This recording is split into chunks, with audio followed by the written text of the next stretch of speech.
Billboard Philippines. Volumes. On this episode of Billboard Philippines Volumes, we have Gian Bernardino of Cup of Joe, Sasa Girl, and Marina Summers. Let's turn up the volume on this special Pride episode. Billboard Philippines. Volumes. Welcome to Billboard Philippines Volumes, where we turn up the volume on your favorite artist stories, and today is a very special one. Pride has long been woven into Filipino music and entertainment, but these days, in 2026, Pride goes beyond mere visibility. It's about celebration, authenticity, inclusivity, protest, and creating spaces where queer artists can freely tell their stories, evolve beyond labels, and be recognized not only for their identity, but especially for their artistry and impact on culture. For this special Pride episode of Billboard Philippines Volumes, we celebrate that evolution through the voices of artists who continue to move culture forward simply by being fully themselves. This is Pride Amplified. Please welcome Gian of the biggest band right now in the nation, Cup of Joe, global drag artist and musician Marina Summers, and Filipino musician, producer, and now movie star, Sasa Girl. Hello! Thank you so much for being here. Thank you so wait lang, mababa muna energy. Get out muna! I-clip na natin Ayun yan! na! Parang ako Mababa. nag-meditation sa Correct. Hindi natin sisimulan ng chikahan ng ganito. Parang naghihintay ako ng let's pray. All right, back to the situation. No, thank you for being here today, and it's a very special episode, and it's an important episode at that. And we really are happy that you're here because not only you have the voice of this generation, but you are the leading voices of this generation. So thank you again. Let's start it right off.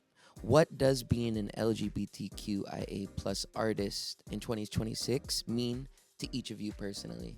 We can start left to right to left. Ginaka ko Ang na maganda. Grabe ka naman ate. Thank you po so much. Thank you, Sasa. Pero ayun, how is it to be a LGBT artist? Yes. Music In artist 2026. in 2026. Yes. Well, for me parang sinimulan namin ang genre ito or eksenang ito na parang wala naman talagang form. Like, lahat naman tayo iba-iba. Like, Yep. iba-iba kami here. And wala talagang tunay na kung ano yung queer music ngayon. Blueprint, kumbaga. Walang Walang blueprint blueprint. Yung Yep. parang, ano siya, ang maganda kasi sa community namin, kung ano yung maamats talaga namin, yun talaga yung gagawin namin. So Mhm. parang, it's a very fast-paced na community.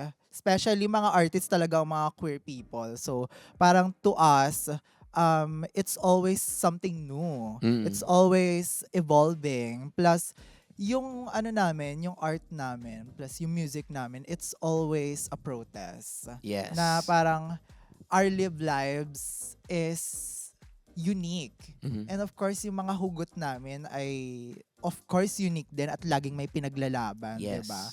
Siyempre, we are always suppressed in the mainstream media. Mm-mm. Kaya ang atake namin talagang resistance. Yes. And 'di ba?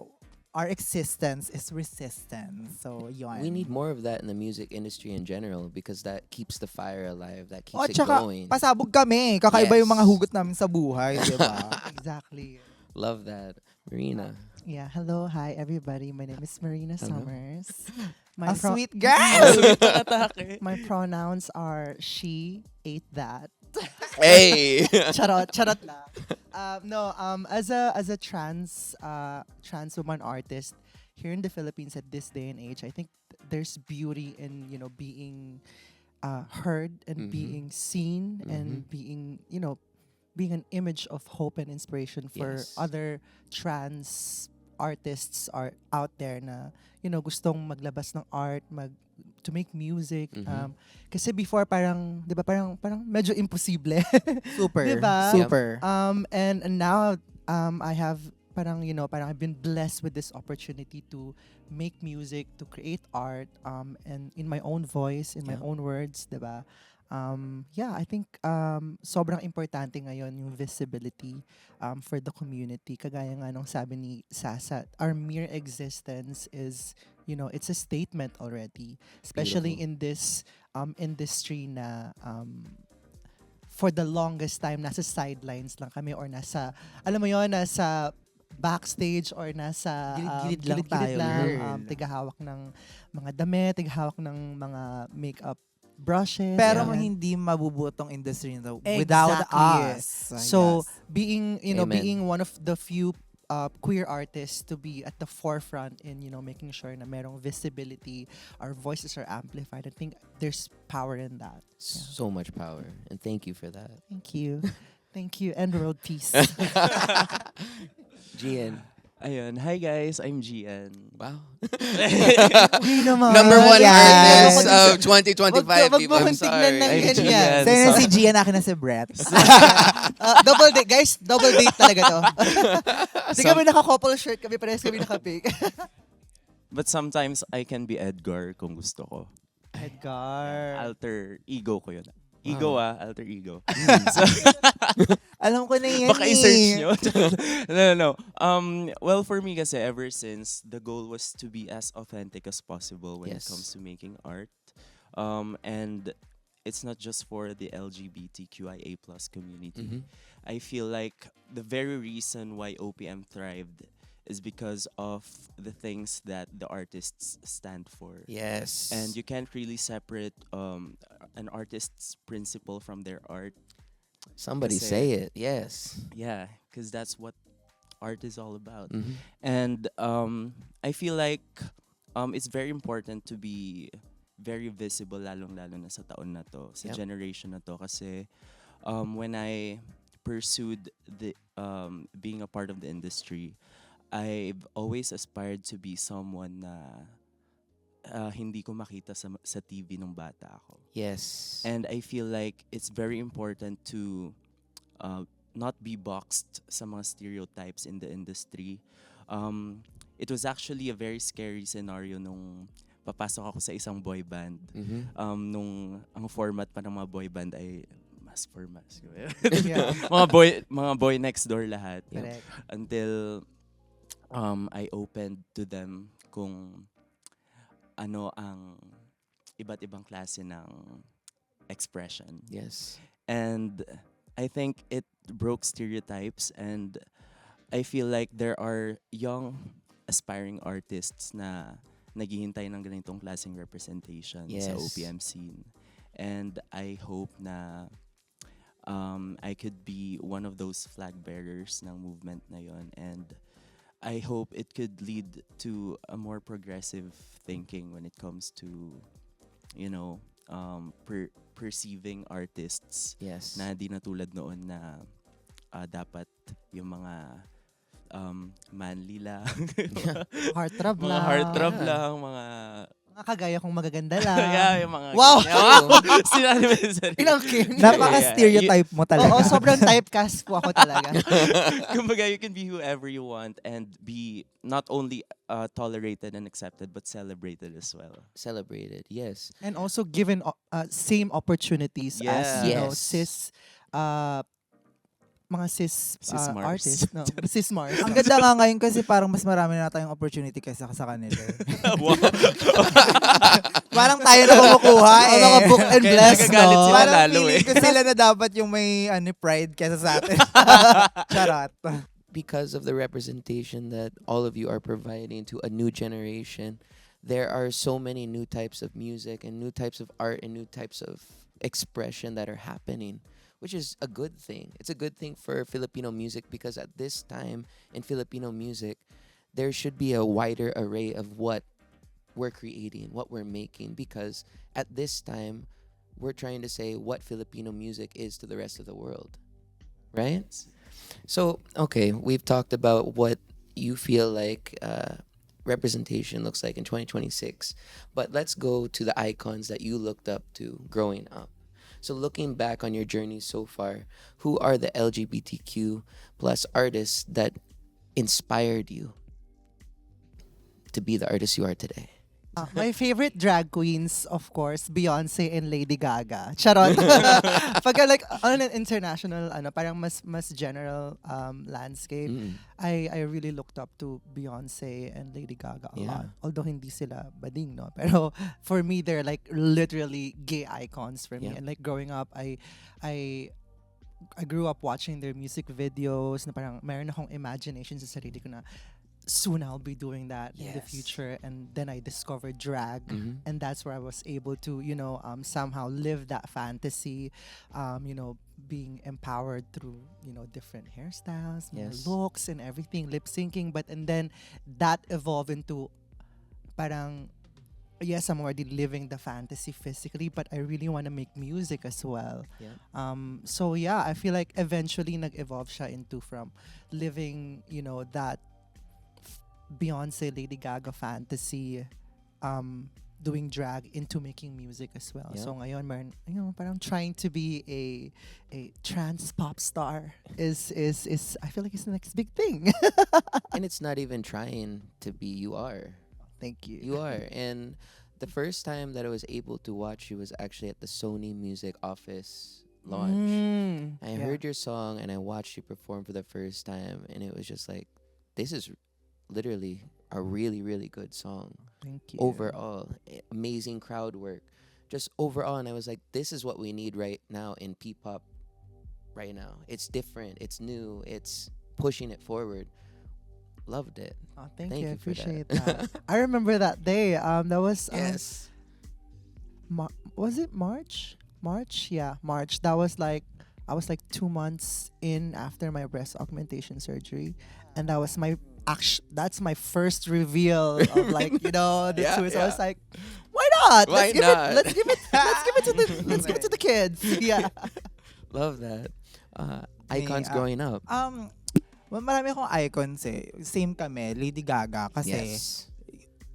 in different parts of my life, iba-iba talaga yung nabetan ko talagang icon. Mhm, mhm. Actually, meron pa nga akong phase na mahilig ako sa hip-hop. Yes. May phase ako na mahilig ako. Yun nga kay Lady Gaga kasi nga nung time niya talagang wala talagang katulad niya. Yep. Na parang baklang-bakla si ate. Tapos She raised Fashion. a new generation. diba? malalang fashion. She raised our Yes. generation talaga. Correct. Tapos, yung alam mo yung weirdo, ganon, Yeah. baliw-baliw. Correct. Tapos, syempre, locally, na parang sobrang nakarelate ako kay Meme. Okay. Vice Ganda. Yes, yes, Yes. yes, yes. Um, yes. Isa sa mga pinaka, niya sa akin, parang influence talaga niya sa akin is, yung pwede kang maging bida talaga. Yes. Yung parang ikaw yung pwedeng maging highlight ng event na mhm. hindi ka dyan bastang nasa gilid lang or extra lang. You're the it girl, kumbaga. Yes. And ngayon, I think, medyo nakaka-relate na ako sa mga new artists. Sila Charlie, ayan. Very Charlie XCX ako. Love the green. It's a Atake Brat ako. Summer still. Summer atake ko ngayon, di ba? Let me guess the Summer. color of your underwear. Actually, di ako nagsuot. Sabi ni.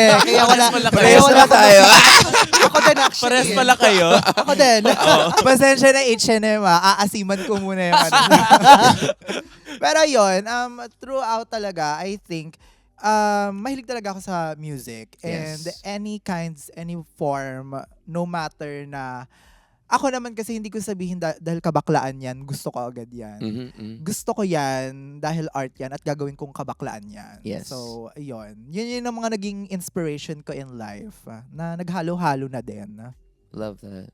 Gian. Ako naman, hindi rin sila part ng community, pero icon talaga sila ng gay community, sila Miss Regine Velasquez. Yes. Ah. Yes. Oh Say my it. God. Say it. Sarah G. Yes. Sa international naman, ang mga kinalakihan ko kasi sila, yun nga, Lady Gaga, Katy Perry, Mhm. Miley Cyrus, Hannah Montana. Pero yun nga, sabi ko, bakit walang main pop boy? Sabi ko, ganun, bakit wala? Mm. Tapos yun, sa new generation naman, hindi rin siya part ng community, pero I really love how she broke gender stereotypes, it's Miss Casey Tandingan. Yes. Oh my God. Yeah, I really Genius. love how freely she expresses herself. Exactly. And her music style, grabe talaga. She's so talented. Kaya yun yung mga nilook up ko. Grabe, Casey does what she wants when she wants. Yeah. She wants to make this type of music. Rolling in the deep. Tune siya! Hello ka. Mga ganon. May scatting Diri- pa. diri- God. TJ baka malito ka. Ay, sorry. TJ. TJ, baka Sasa. naman. Hello, crush ko pa naman yun. Okay, so we have some questions specifically for each of you. Hello. And we're gonna jump right into it right now. Top 3 question. Oh Oh my my God. We've Sabay made it this magta-title. far. Magalingan. So Gian, what was it like discovering your identity while navigating the expectations that come with being in a mainstream band? Oh my Here we God. go. Oh my God. Well, ayun nga po. Tulad ng sabi ko kanina, hindi siya naging madali kasi there was already kumbaga, a blueprint ng isang boy band. Very true. And nag-start yung Cup of Joe na hindi ko pa fully na-realize kung sino ako. Yes. Yes. And so, ang pinaka-authentic part na lang siguro nung nagsimula kami was my songwriting. Mm-hmm. Saka ko na lang na-discover yung identity and expression ko. And then, syempre mahirap kasi when you put yourself out there, syempre hindi may iwasang ma-encounter mo yung mga boomers dyan. Very Dami. true. Yeah, madami. And mahirap siya sa una, especially when hindi mo pa talaga kilala kung sino ka Mhm. at tanggap kung sino ka. Pero ngayon kasi, when you arrive to that point where you fully embrace yourself, kahit ano pang ibato nila na ad hominem, yun lang naman yung kaya nyo eh. It's true. Ano yung ad hominem? Ewan ko ba dyan, mga pinagsasabihin dyan. Charot. Pero true yun. Diba? Like, Sobrang totoo. when you express yourself freely or you post something Yep. out of your mind, something that's very unhinged or very unfiltered, whether it's a fact or an opinion, ang maibabato lang nila sa inyo is, uy, bakla ka naman eh. Pero tama ako. Lagi silang ganyan. Lagi Alam mo, sila ganun. TBH, since yun nga, dahil nakakakuha ka ng ganyan, kasi alam natin, you're first of its kind, di ba? Ikaw yung Oo. unang sasalo ng mga unang suntok. So Oo. like, di ba? Anong tawag doon? Pioneer. Pioneer. Pioneering something. Akala ko alay. Yun pala pioneer. Akala ko sacrificial lamb. Pero okay lang. Okay lang. I mean, gets ko naman na hindi sila sanay na makakita ng frontman ng isang banda na bakla, queer. Mm-mm. Pero if what I said or what my art said offended you, then maybe it's true. You know, it's beautiful and it's meant to be where you're at right now. And let's go into the numbers for a second. Cup of Joe is the first Filipino artist to ever reach the global Billboard 200. Ever. Now, this would have never happened if the expression and you being completely 100% yourself happened. Now, anyone that's trying to stop someone from being 100% themselves, you're stopping greatness. You're stopping what could be next. And that's something that needs to stop. That's something that needs to stop. Let's just go back for a second. I know this isn't on here, but this is a follow-up question. You know, bashing online and these things, you said that nowadays it's easier for you to kind of let it slide off your shoulder. Pero when it first happened to you and you started seeing comments online going against you or saying these mean things, how did it affect you? It was overwhelming at first. It's wild. Yeah, Oo. kasi I didn't really expect na I'd be put in that kind of spotlight. But then, it's just a matter of putting yourself in a perspective Mhm. that what they say says a lot more about themselves than it does about me. Exactly. Yeah. Exactly. Because I know who I am, and I'm gonna live my truth and be unapologetic about it, whether you like it or not. I'm so sorry, but I'm not sorry. Sabi nga ni RuPaul, if they're not paying your bills, pay them bitches no mind. Boom. So true. Amen.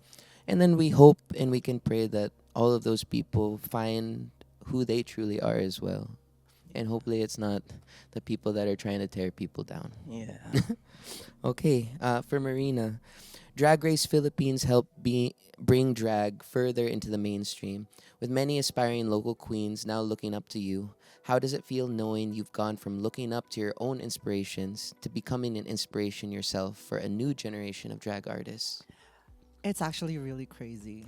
Like in a span of how many years? Like 4 years Yeah. into the game, like Drag Race, and then drag has become this, phenomenon. Worldwide here. phenomenon. Worldwide phenomenon. And Yes. especially here in the Philippines, it's so beautiful to see. Na before kasi drag is only seen on the nightclubs, night Mhm. scene, ganyan lang. Nightlife industry lang Yes. talaga. Kasi that's the only available avenue for us before to express who we are and to share the art form of drag. And then eventually after Drag Race Philippines season 1 and parang mas lumawak talaga the demographics that really supports Yes. and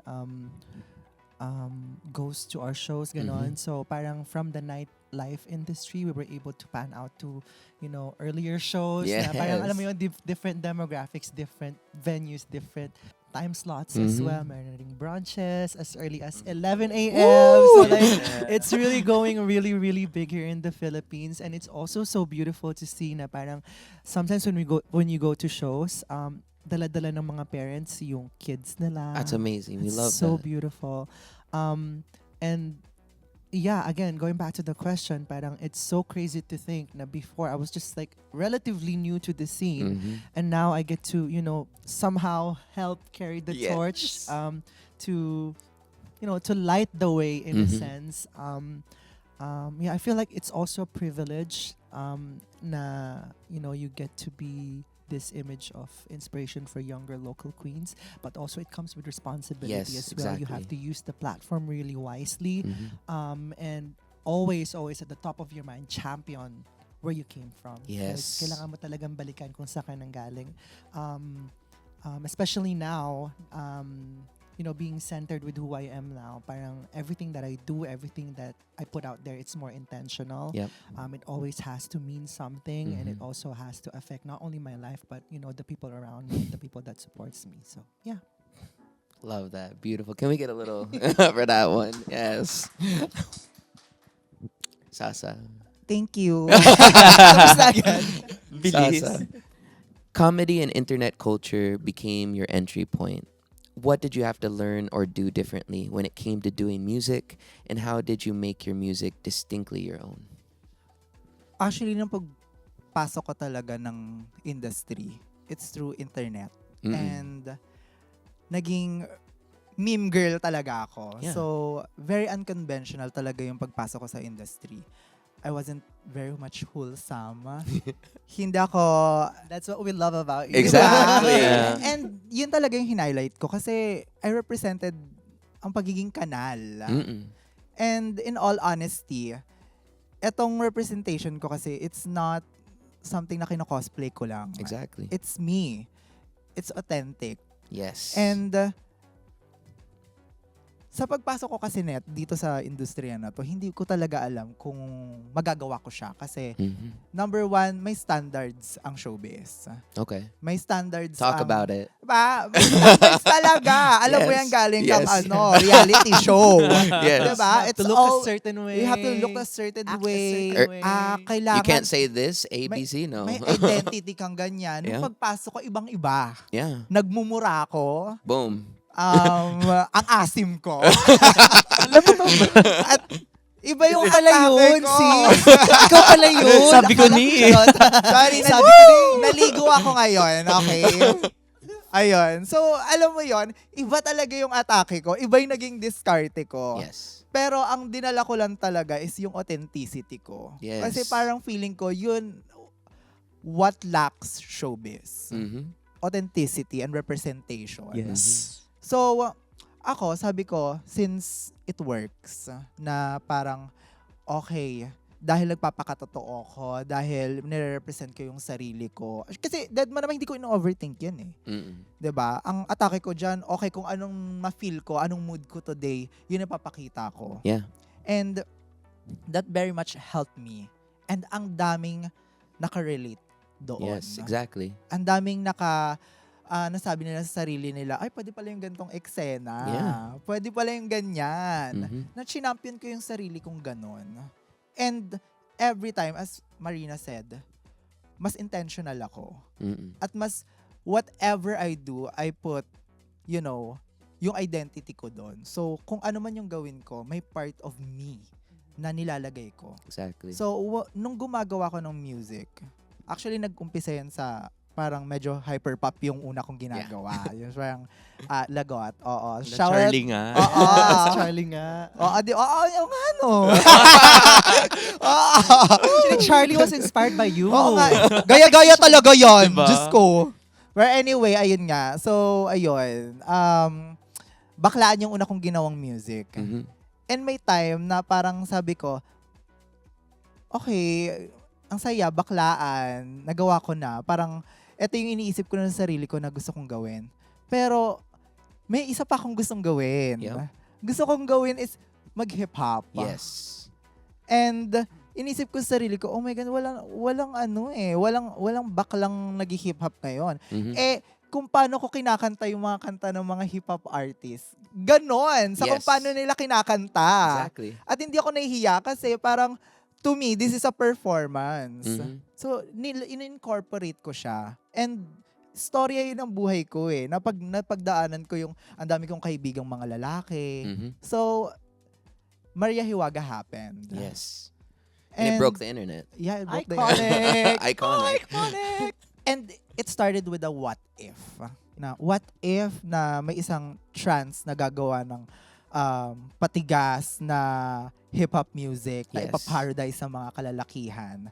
And then, ayun, na-realize ko lang na I incorporated very much yung experience ko, yung comedy ko, yung sarili ko at pinanggalingan ko. And it's always rooted in authenticity. Yes. So it's always that. Never akong, kumbaga sabi nga ng mga nakshi ko, never ko kayong iiwan sa kanal. Mhm. Ayun. We love that because you were able to do something that hip hop is huge in the Philippines. We know this, but you were able to do something brand new and give the audience something brand new that was 100% authentic in you yourself, but has never been done before. Thank you so much. We need more of Salamat po. that, right? All right. This is a question for everyone. As an LGBTQ plus artist working in music and entertainment, were there moments early in your careers when you felt you had to be careful in managing how much of yourself that you showed publicly? I was like no holds bar when I was like, trying to make music. Mm-hmm. Just because I came from Drag Race Philippines already, and I had that voice, I had that image already na, alam mo yun, I didn't have to pretend to be somebody else or like, going back to what we were talking earlier to, fit into industry standards Yes. and like industry, mold, Yes. and as queer artists, I feel like we have the biggest advantage of creating our own narrative and putting ourselves out there 100% us authentically, and yeah, I feel like speaking for myself lang, I was blessed to be working with people who never really told me to dial it back down, Yes. Turn it up.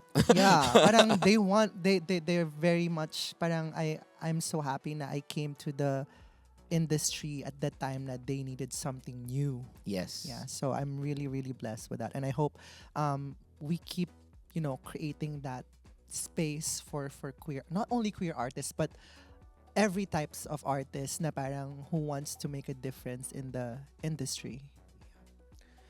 Gian, you said earlier that there was a time that you weren't completely showing, maybe visually completely Yeah. yourself.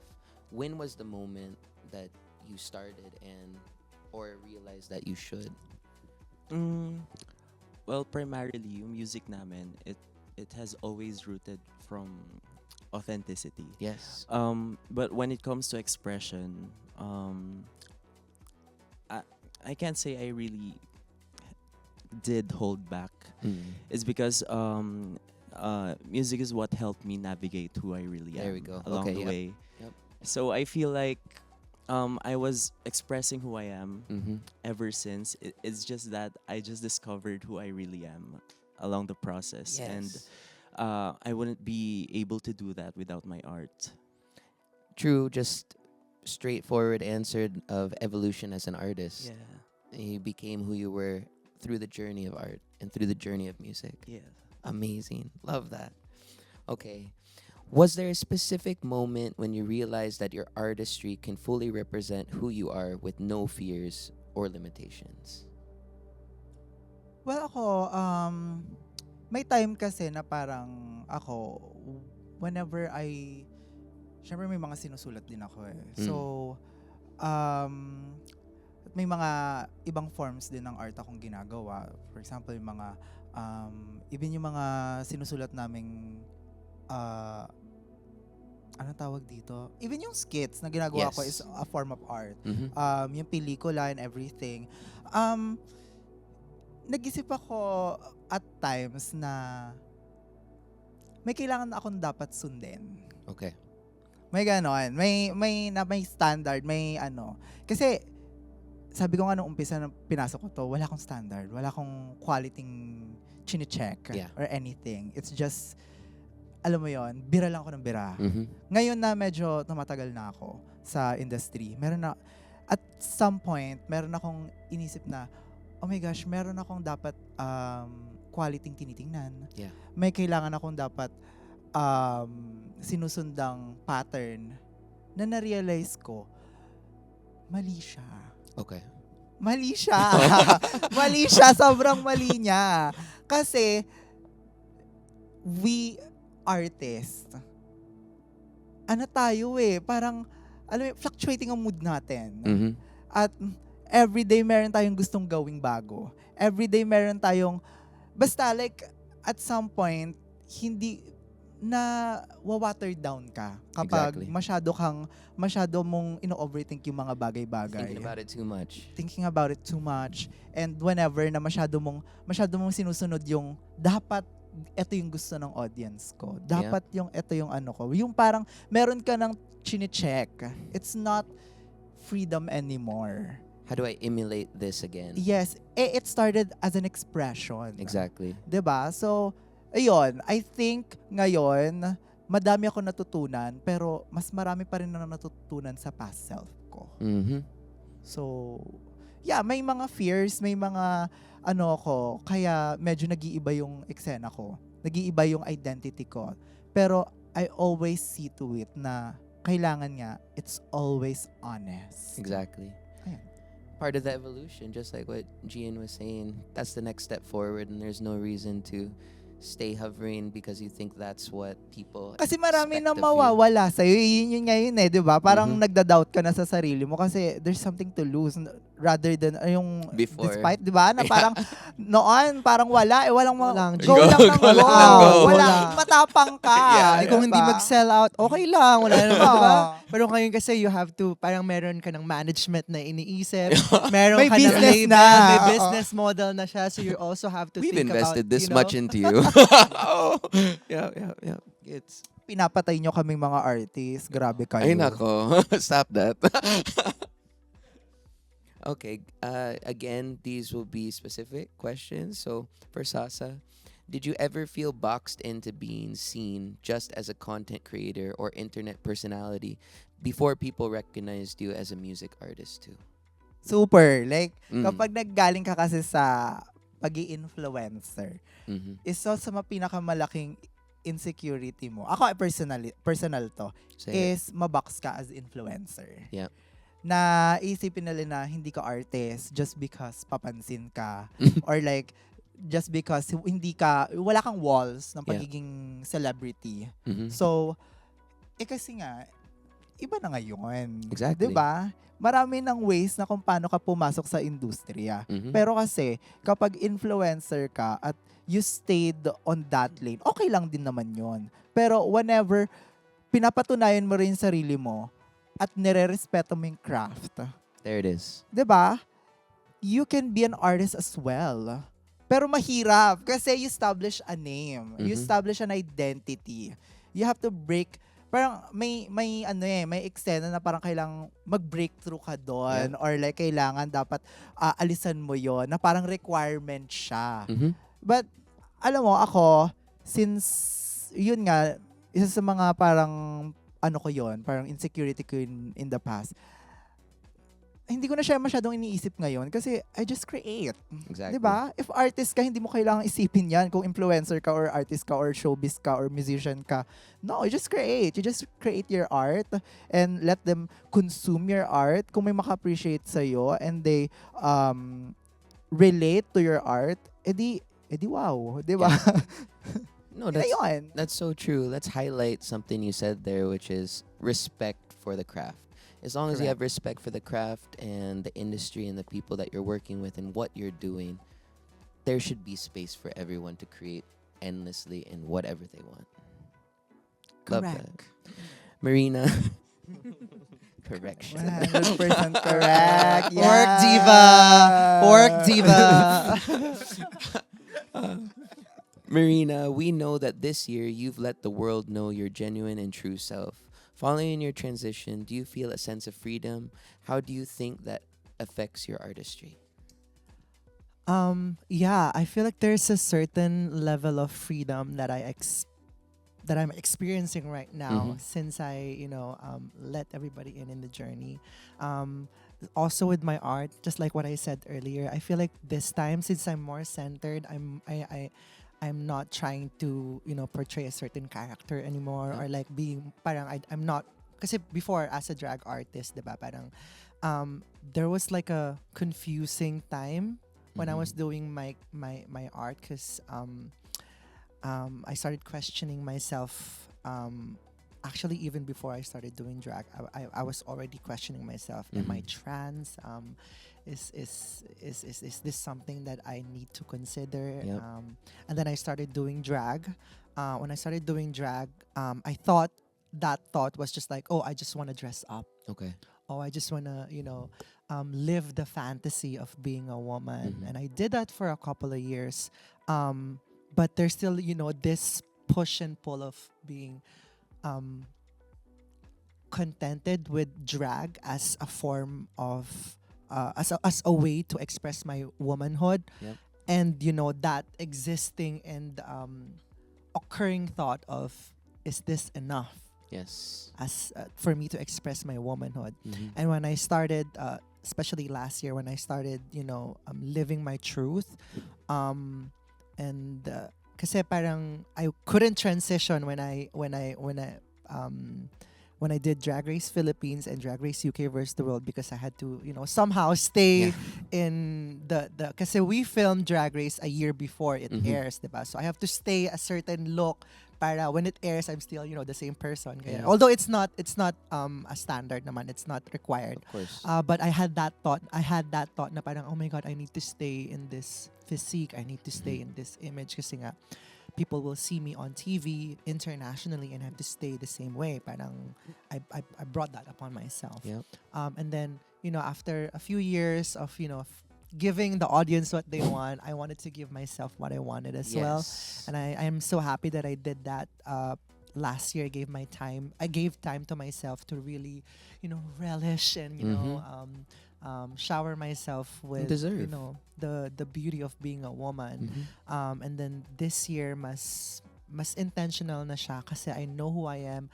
I'm not trying to. Kasi before, pag nag-drag, okay, this is too much. This is too drag. But there was a time na parang, if I'm going in drag, parang, oh, this is too drag. It's not too feminine. I want to Mhm. reel it back. And parang merong push and pull yung drag ko din. Nako-compromise the art that I put out kasi I want to look a certain way. Got Diba? it. I want to Yeah. look fish. I want to look, sorry for the term, I want to look feminine, hyper feminine, Mm-mm. ganyan. But now that I don't have to deal with that anymore since I'm living that life Mhm. na. My art is more intentional na I put out what I want Yeah. regardless of how I would look like, regardless of how I would sound like. Yeah, now mas intentional siya, and there's a beauty in that. There's also power in that. Finding your own true self, coming in terms with who you are internally, and it shines outwards. Just a living, breathing example of to so many in the new generation that just be completely yourself, and that's a beautiful thing. That's a powerful thing. Thank you for being so brave. Thank you. You're welcome. You're welcome. You're welcome. You are so welcome. Charot. GN, how did the growth and success of Cup of Joe affect your own feelings and ways of expression? Did it give you a sense of comfort, reassurance, or clarity in expressing yourself? I think we covered this earlier. Yeah. Well, the main goal was just to really put our art out there. Yes. What we've been writing ever since high school, and though it's not the main point, the success and the recognition that we've been receiving gave me a sense of validation. Yeah. And I just Number one. I just woke up. I just woke up Deserve. one day and I realized na I've become the main pop boy I've been dreaming of, and I've been looking Manifest. for. Love that. Yeah, and I just fearlessly did what I want to do. Mhm. I dressed the way I want to dress. I moved the way I wanted to Mhm. move, and the audience ate it up. Yeah. And so Drop, that gave me mic drop. reassurance na as long as I'm authentically myself, we'd succeed no matter what. And a powerful reminder for everyone watching that if you do the same thing, you can achieve just that as well. Yeah. You can manifest that into your life, and you can become whoever you want to be. Yeah. Aside from it being a call to action to address the issues that need to be addressed when it comes to the oppressed communities, I think it is also important for us to do that because we represent a whole generation, not only a community personally, but as a group, we represent a whole generation. And Exactly. with the thinking that we're able to bring a whole community together because of our music, we always see to it that we use our platform wisely, Mhm. that we don't only use it to gather a community for concerts, Yeah. for the vibes. Stream our music. Yeah. But for a reason and for a movement. Because like Yes. we're making music not for the streams, but for our country as well. It's a statement for a boy band to perform in protest events. Yes. Because like when we started penetrating the industry, Ay. Happy about- Pride! Happy Pride! Now we're talking. when Now we we're started talking. I'm listening. penetrating the industry, Nabuhay ka, di ba? On that note, stream our music! Ito yung magiging most replayed part. well, you know, there's this thinking na if you made it to the mainstream, Mm. you'd become this very filtered artist Mhm. na since nga may mga brands ganyan, you need to lessen your belief systems, you know? Because like when you're in the mainstream, you'd become a target of like the idol image. Yeah. So like when we started penetrating Mm. the industry, it was hard. Pero sa una lang masakit. kasi, hindi kasi, Sana So, all. hindi, so- Sana all. hindi mahirap siya kasi nga, merong tendency na kailangan mong ma-sculpt na maging perfect, Mhm. like across all ages. Pero since nga rooted kami sa authenticity, we made this like vow to each other na once we reach the mainstream, hindi kami matatakot i-express yung principles namin, and yung galit namin whenever may nakikita kaming mali. Exactly. And I believe all artists should do that. Very true. You know, there, like you said, there's a mold that has been, especially in the entertainment industry here in the Philippines, that's been there for so long. And in different countries, it's the same or even maybe crazier. But at this time in the Filipino music industry, it's the perfect time to set new standards, create new molds, and okay, what is idol culture today? Who should we idolize? A person that just is in it for, okay, I'm going to keep my brands, I'm going to keep my streams, or the person that's going to fight for the everyday person? And that's what we have here. It takes a lot for any artist to stand up, but how much more when you are the number one band in the country and you're showing to everyone else that I will take a stand for you and for everyone else. Thank you for that. Thank all of you for that. Yeah, I agree. Alam mo, sa totoong buhay lang, since pinag-uusapan natin to, maraming mga artists ngayon, lalong-lalo na ngayon, na kailangan nating to stand up. Yes. Kailangan yugyugin, Kailangan gumising, natin ganon. Let's go. Alam mo yon, Yes. nakakadismaya Mhm. na kung isang artist sa panahon ngayon, sa gobyerno ngayon, at sa political ecosystem ngayon, na wala kang sinasabi. Mhm. And your art is being suppressed by the government. Mhm. Your art is pinapatay ng gobyerno dahil pinapatay din nila yung mga tao nila. Like, alam mo yon, at wala kang sasabihin. Yep. 'Di ba? Nakakadismaya yon. Protest. If you're an artist, you have to be political. You have to say something. Mhm. Especially if you have the mic, you have the opportunity to, change something for good, Yeah. Use the mic Exactly. properly, guys. Yeah.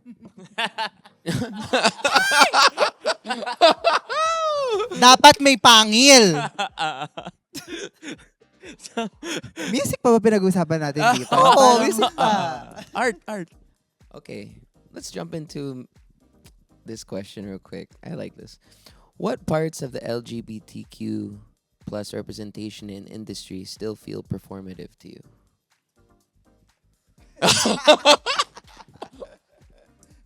Pride Month. Boom. Okay. Pride Month. Okay. As in, I know, please book me, sa mga brands, book niyo pa rin ako ah. Hello po, Same, hello, same, book niyo pa same, rin ako. same. Pero, kasi for me, ako, I have the, how do I say it?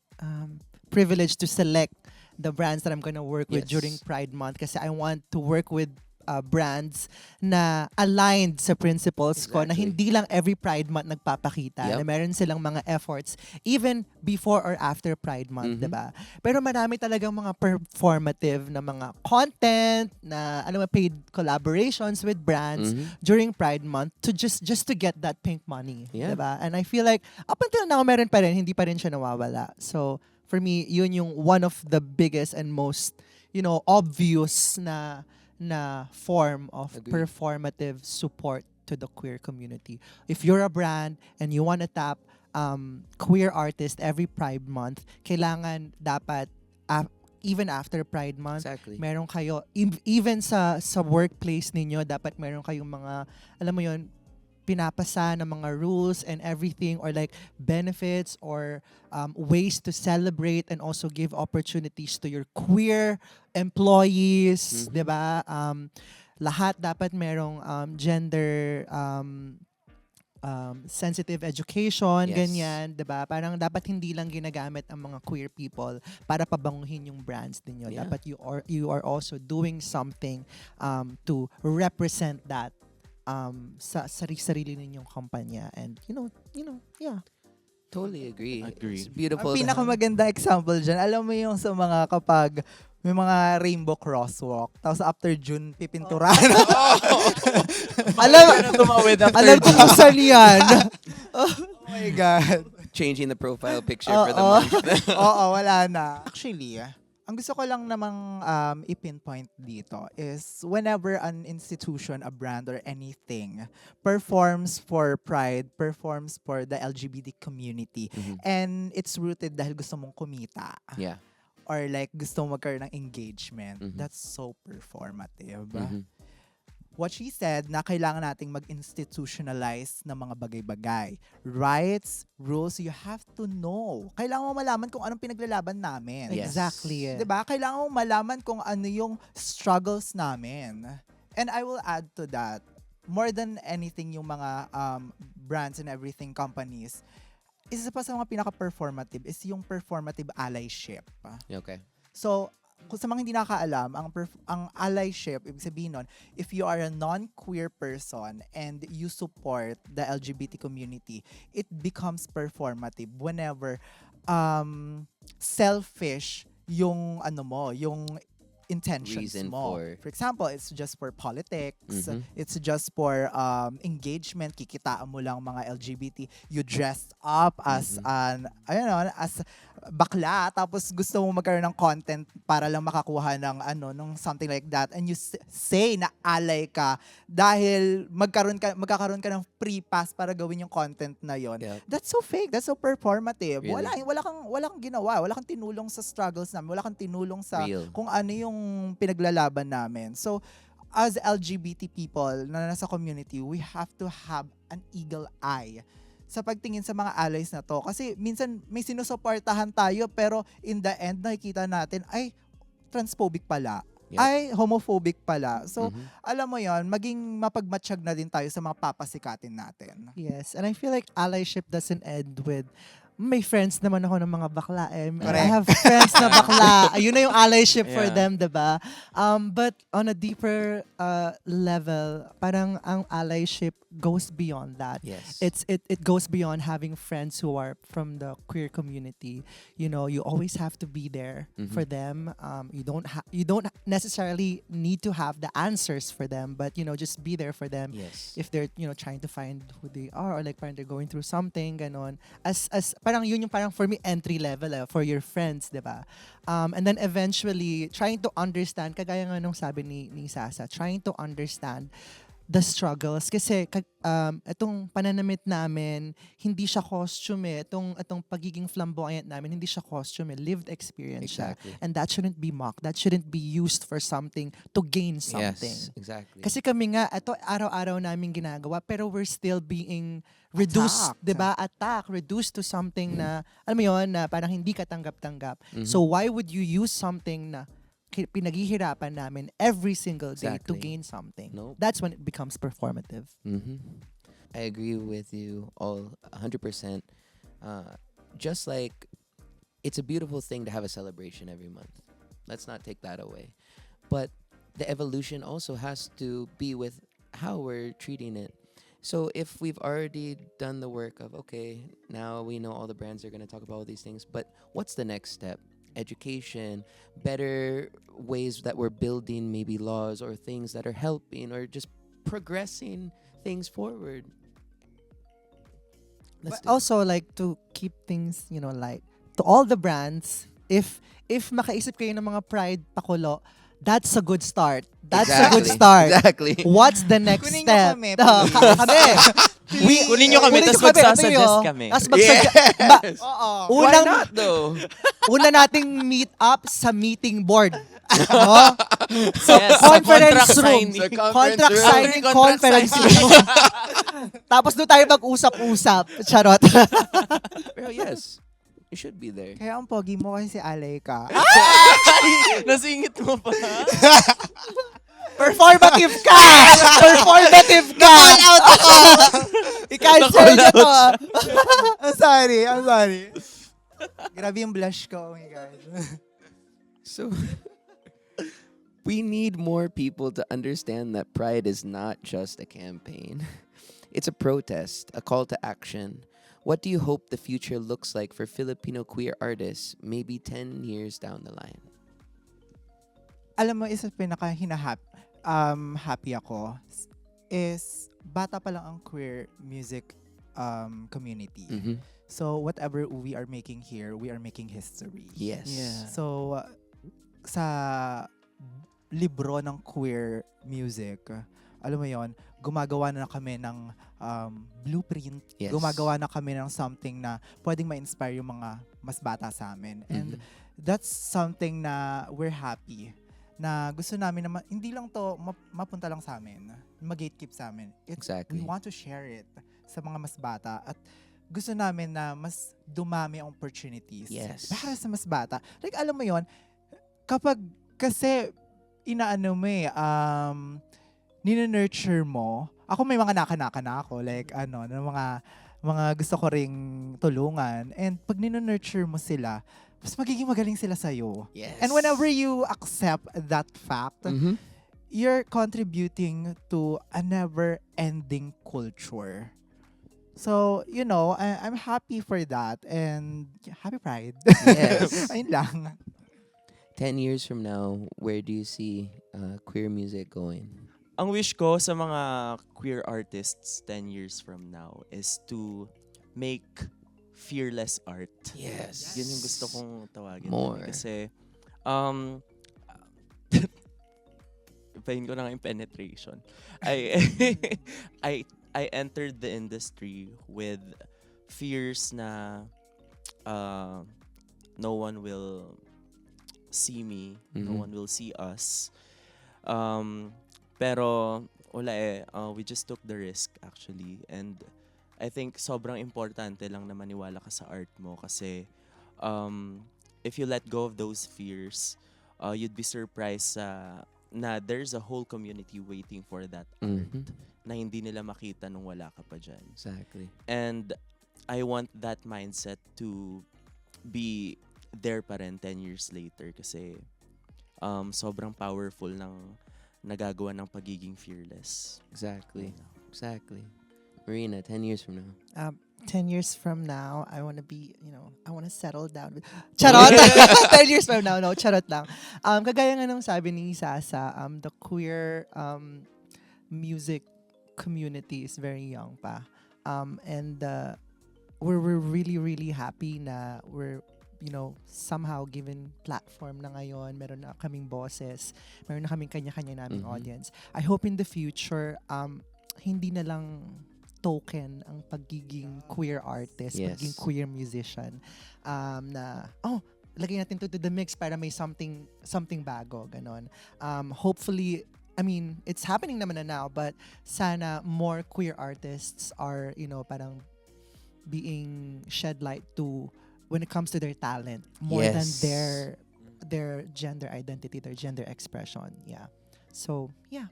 That's what I hope in the next 10 years. Mas mabigyan kami ng opportunities because of what we bring to the table. Yes. Pero I think naman, sinasabi ko nga, hindi ko kahit kailan kakalimutan kung saan ako nanggaling. It's always gonna be rooted sa kung saan ako nanggaling, which is the streets. Mhm. It's always gonna be authentically for the streets. Oh my Yes. God, for the streets pala ako. Pero Mhm. alam mo yun, it's always honest, it's always fearless. I always want to make music dahil gusto ko mag-resist. Ngayon, hindi ko masasabi kung saan pupunta yung music ko in the next few years, in the next 10 years. Pero I know kung saan siya nakaturo. Yes. And naniniwala ko na walang molde yung gusto kong gawin. Ang gusto ko is just to express. Mhm. I want to be remembered as an artist na who never doubted just because trans siya, just because yung identity niya is ganito. Mhm. As of now, since pakilig ako. Nainlove ako ngayon. Bakit? Ballads Oo, po si oo. Sasa in the next coming 3 years, puro ballads. Mala Eric Santos, Jed Badela. Yan. Bubblegum pop Kabahan na kayo. Ay, bubblegum pop pala. Ariana Grande, kabahan ka na. Pack it up. Girl ako ngayon. Bubblegum? Bubblegum pop. Pero yun nga, onting kwento lang. So, eto kasi, I made a bubblegum pop song for a co-artist. Hey. Wala, makilig naman. Kilig na kilig. Yung kilig na kilig mo naman. Pero eto nga, this was for a movie. Mm-mm. So, sa pelikulang ito, sabihin ko na, Multwa, etong pelikula na to kasi is a fantasy film. Mm. And which means lahat ng fantasy ko talaga dito ay nangyari. At dahil doon, I had a feeling na sobrang in love, sobrang sobrang, alam mo, I have all this love for this guy. Tapos na-realize ko, bakit yung sulat ko ganito? Bakit hindi siya statement? Bakit hindi siya like paglaban, resistance, or whatever? It's just a love song. Yeah. You know why? Kasi on that space, I was allowed to love. And it was normal. And since it was a fantasy film, we are making a fantasy film for the kids. For this fantasy, naisipin nilang, this could be a reality. And nag-transcend yun sa music ko. Na na-realize ko na, oh my God, normal lang pala magmahal. Normal lang pala na magmahal ng, alam mo yun, ng someone like, hi, Joao. Naiiyak na ako, Ano ba yan? I was so into it. Naiiyak na ako. Ano ba yan? You just brought it back. Luha na naging abo pa. I'm so ready. Luha na naging abo pa. Ano ba yan? Because I was allowed to love. Hi, Joao. Hi, Joao. Pero totoo Bad lang. trip?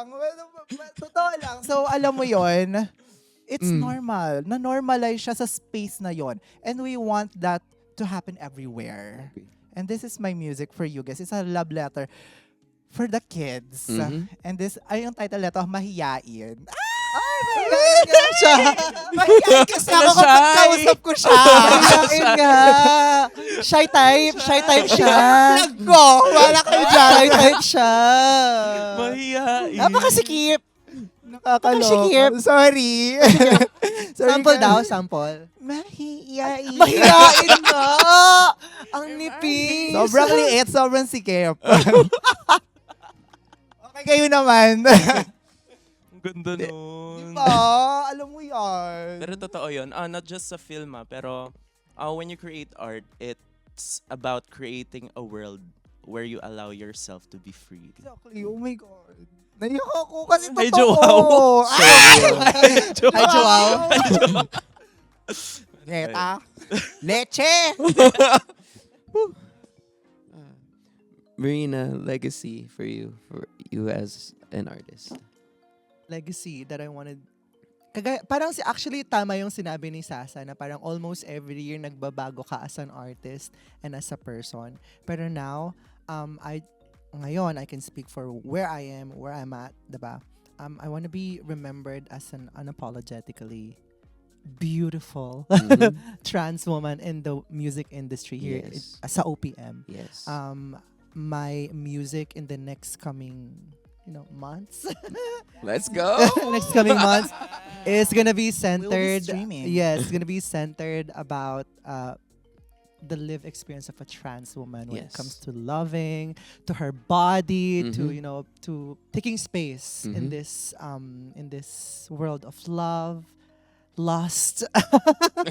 It's more true to my experience than kasi before kapag drag music parang drag music yan, it's all about just yes, queen, I'm the best, I'm the ganyan, but I want to show na I'm more than that. And there's Yes. nothing wrong about that No, as well. There's definitely nothing wrong not. about that, but Definitely not. this time I really want to pay tribute to the trans experience that I have right now. Yes. So Eabab out now and more music coming soon. Let's go.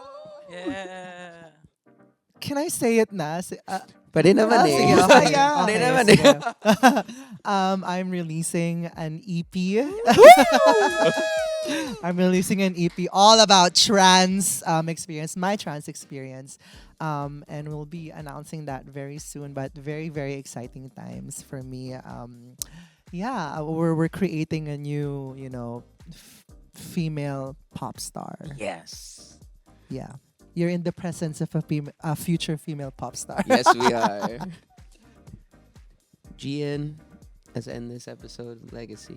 Well, I want to be remembered as that artist who not only connected people through his music, his band's music, but an artist who never got scared of influencing people to stand for the truth, Yes. no matter where his career brought him. So yeah. And with that, here at Billboard Philippines, we would just like to thank you for sharing your words, sharing your stories, and sharing these powerful messages for a new generation of artists. And we hope that this just opens more doors for more artists to be able to express themselves authentically and 100% themselves. So thank you for today. Thank you. Thank you Before so before we much. end Thank this, meron lang akong selfish note na sasabihin. Go. Kasi I feel like this is a very full circle moment for me. Last year when I released Walang Kaba, Billboard was the first parang first institution or first people who called me a musician. So, maraming salamat. This feels like a full circle moment for me, and thank you for having me here and for listening to our stories. Thank you. Thank you, Always. Billboard. Thank you, Brett. Thank you. Thank you so much. Thank you, Gian. Thank you, Marina. And thank you, Sasa, for today. This has been Billboard Philippines Volumes. And this has been Pride Amplified. Catch us on the next one. Thank you. Bye. Bye, Joao. Bye, Joao. Bye, Joao. Leche. Bye, Joao. Bye, Joao.